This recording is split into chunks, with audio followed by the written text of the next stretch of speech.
Audio Jungle. Halo anak-anak 10 IPA, semoga kabar kalian baik dan sehat semua. Hari ini kita lanjut materi tentang reproduksi pada bakteri. Reproduksi pada bakteri ada dua macam. Yang pertama reproduksi aseksual dan yang kedua reproduksi seksual. Nah, biar pada nggak penasaran, langsung saja kamu simak video penjelasan Miss berikut. Audio Jungle. Reproduksi bakteri ada dua. Yang pertama secara aseksual, yaitu melalui pembelahan binar. Sedangkan reproduksi secara seksual ada tiga cara. Yang pertama konjugasi, yang kedua transduksi, dan yang ketiga transformasi.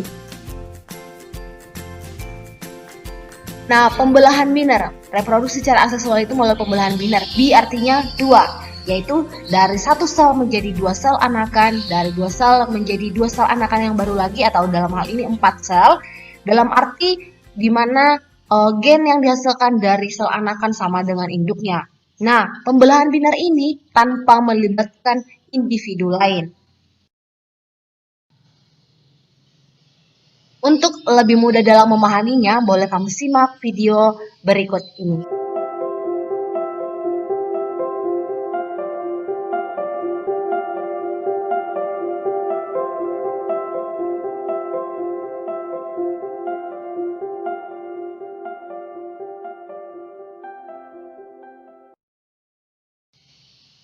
Reproduksi secara aseksual ini maksudnya adalah tidak melibatkan sel gamet, namun ada dua individu bakteri yang saling bertukar gen. Ada 3, konjugasi, transduksi, dan transformasi. Audio Jungle. Reproduksi secara seksual yang pertama adalah konjugasi, di mana bergabungnya dua bakteri yang positif dan negatif dengan membentuk jembatan yang dibantu oleh pilus. Nah, di sini ada bakteri positif, dalam hal ini bakteri pemberi atau bakteri donor, dan bakteri negatif adalah bakteri penerima. Nah, pada peristiwa konjugasi ini dibantu oleh pilus. Pilus adalah mirip dengan flagellum namun lebih pendek, yang tersusun atau yang berfungsi sebagai penghubung bakteri saat melakukan konjugasi. Jadi melalui pilus inilah DNA si donor ditransfer ke si penerima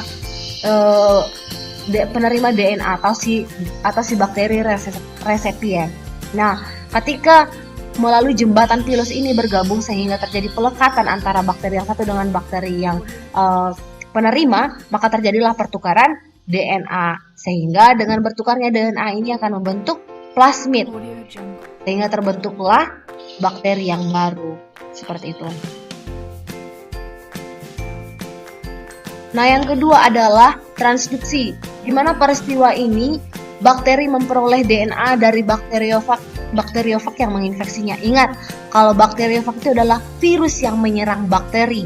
Nah, di sini boleh kamu lihat yang paling atas adalah bakteri yang telah diinfeksi oleh virus, sedangkan disebut juga sebagai bakteri donor atau bakteri pemberi DNA. Sementara yang di bawah ini adalah bakteri resepien atau bakteri penerima. Nah, dalam hal ini si virus menginfeksi bakteri, lalu si bakteri sudah terinfeksi oleh virus dan virus ini sudah membawa DNA yang terdapat pada bakteri donor.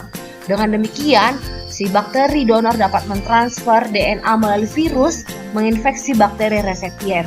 Nah, dengan begitu terjadilah rekombinan DNA antara bakteri resepien dan bakteri donor sehingga terbentuklah bakteri hasil transduksi. Nah, dan yang ketiga adalah transformasi.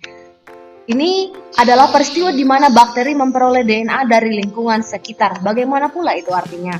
Ya, jadi pada dinding bakteri ini terdapat protein yang dapat mengenali DNA dari jenis yang berkerabat dengan dia. Jadi pada dinding DNA ini terdapat protein yang mungkin ketika dia bertemu dengan bakteri lain yang sejenis dengan dia, maka bakteri tersebut akan mentransferkan DNA-nya ke si bakteri yang dikenalinya tadi. Begitu kira-kira. Jadi begitulah penjelasan tentang reproduksi aseksual dan reproduksi seksual pada bakteri. Semoga kamu dapat mengerti. Cukup sekian dan terima kasih. Salam sehat.